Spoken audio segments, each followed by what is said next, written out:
oday baa waxa uu dhalay 4 gabdhood isaga iyo xaaskiisu waxay ku dadaaleen in ay siiyaan tarbiyad fiican laakiin xaaskiisii waa ay geeriyootay iyada oo gabadha u yari ay da'deedu tahay 7 jir xagga gabadha u weyn ay tahay 14 jir aabihii waa uu diiday in uu guursado waqtigiisa inta badanna waxa uu siiyay ilaahay kadibna gabdhihiisa gabadhiisa u weynaa way caawin jirtay waxaana ay u gashay xaggii hooyadood 10 sano kadib waxa yimid 3 wiil oo guurdoon ah si ay u guursadaan gabdhihiisa uu rabay in sida ay u kala wen yihiin u guuriyo laakiin gabadha u weyni waa ay diiday waxa ay rabtay in ay daryeesho aabaheed gaar ahaan isagoo weynaaday aadna u xanuunsan jiray aabihii waxa uu guuriyay 3dii kale gabadhii u weynna waxay daryeeli jirtay aabaheed ilaa uu ilaahay oofsaday aabihii markii uu geeriyooday waxa la furay warqadii dardaaranka waxaana ku qornaa guriga ha iibinina hana kala qaybsanina ilaa walaashiina u weyn guursanayso si farxadeeda ka horeysay farxadiina in gabdhihii way diideen dardaarankii waxa ay rabeen in ay guriga iibiyaan oo mid walba qaadato inteeda dhaxalka iyagoo oo eegayn meesha ay walaashood ay ku dambeyn karto iyada oo cid kale oo aan ilaahay ahayn haysan gurigii ayaa iib loo bandhigay wiil dhalin yar oo lacag leh ayaa iibsaday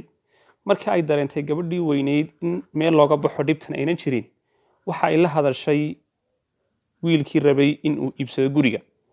waxaana ay uga sheekaysay dardaarankii aabaheed sidoo kale ayna haysan meel gurigan ahayn iyo in uu u samro uuna sugo dhowr bilood ilaa ay ka helayso guri fiican oo ay degto wiilkii waxa uu ku yidhi waa yahay wax dhibaato ah male guriga qaadan maayo ilaa ii sheegtid inaad heshay meel fiican dhowr sano waxa kugu qaadatay waxa uu bixiyay guriga lacagtiisii waxa loo qaybiyay 4 gabdhood 3 gabdhood ee kale waxay tageen guryahoogii iyagoo aad u dhoola cadaynaya gabadhii weyneyd waxa ay kalsooni indhala'aan ah ku qabtay ilaahay iyo in uu ilaahay hoojinaynin maadaama ay aabaheed daryeelaysay walaalaheedna waa ay u ducaysay maalin maalmaha ka mid ah ayaa waxa uu soo dhacay dhambaad waxa uu ahaa wiilkii iibsaday guriga waxa ay mooday inuu ballankii ka noqday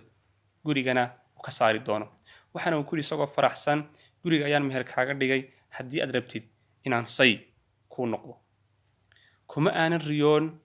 gabadh adig ka wanaagsan iyo akhlaaqdaada waxa aanad ogaataa waxaad samaysid ee khayra inuu ilaahay kuu soo celinayo haddaba sidee adigoo waalidka u samafalay gabadhii way oyday waxaana ay ogaatay in ilaahay koo wanaagga fala iloobin waxaana ay ogolaatay wiilkii lacagta lahaa gurigii aabaheedna waxay ku degtay farxad iyo say wanaagsan ما عندكم ينفد وما عند الله باق ولنجزين الذين صبروا أجرهم بأحسن ما كانوا يعملون من عمل صالحا من ذكر أو أنثى وهو مؤمن فلنحيينه حياة طيبة